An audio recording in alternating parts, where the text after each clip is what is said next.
Welcome to part 3 of the water, earth, fire, air method. If you have not seen my series, then definitely click the link in the description for the very first one and for the second part 2 video. So this is part 3. We are getting into the spiritual mechanics behind fire. When you think about fire, you think about this burning sensation and you think about, oh my goodness, ouch, right? But that's not the fire I'm referring to, touching fire. I'm referring to your passions, your desires, the things that light your spirit up, the things you're obsessed with. A lot of people right now are creating offers, or especially my entrepreneurs in this space, or people who want to make money, whether it's on TikTok, Instagram, YouTube, wherever you are promoting yourself and sharing your offers. It's beautiful when you can invite people into these things that you're working on, but if you are not obsessed with the work that you're doing and you're only creating offers because you say, well, it's cheaper, this person will buy it, or whatever it is, listen, we're going to do a little exercise today with fire. So I'm just going to ask you to light a candle. You're going to take your fire and you're going to actually go ahead and light your candle. Okay. So if you need to pause the video, light your candle with your fire. All right. So as you can see right here, the fire has been lit. And what I really want you to think about right now is, what am I passionate about? What lights me on fire?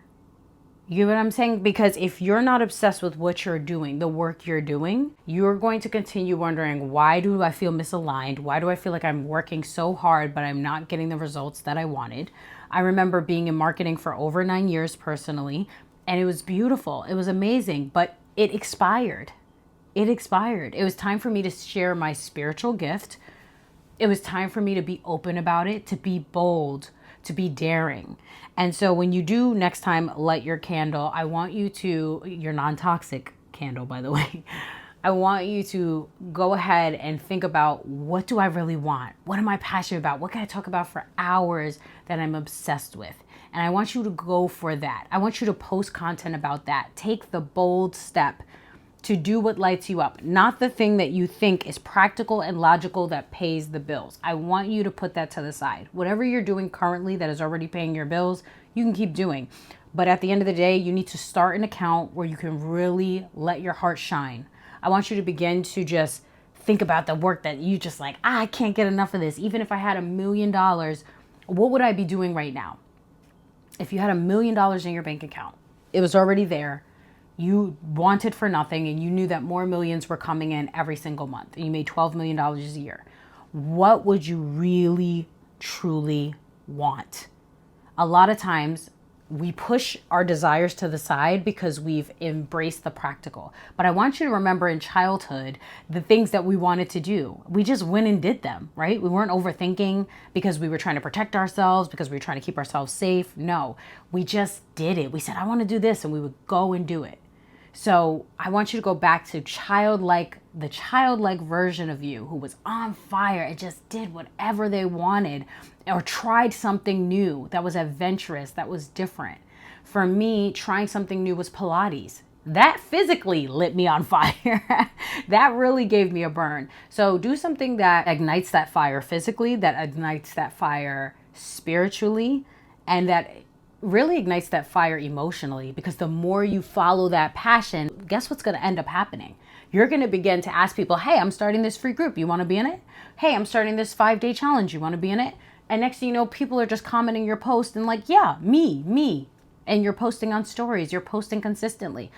A lot of what happens is people get afraid to share and to keep inviting people in. In my email blast, I invite people in. It doesn't matter if 0 people say anything about it or respond. You keep inviting people in. I'm not saying go in their DMs. Do not do that. Do not start sending unsolicited messages to people, but keep that fire. Put it on stories. Start there. Then start putting it on your feed.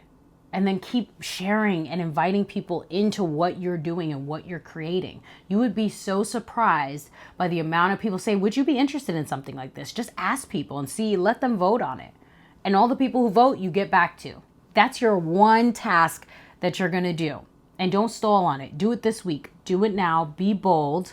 Be courageous, because there is an inner fire burning in you that might be put out because you went back to the logical. You went back to the practical.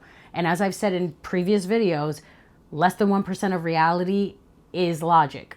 So if you're going based on your only five senses of what you can see, hear, feel, touch, smell, then you're going to be very limited in your understanding of reality. You can completely shift your own reality when you play with these different elements.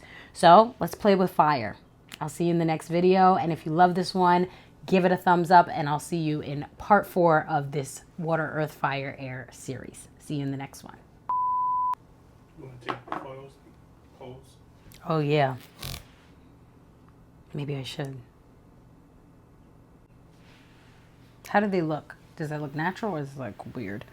You look weird. Mess with you. Oh God! First. Yeah, you look great.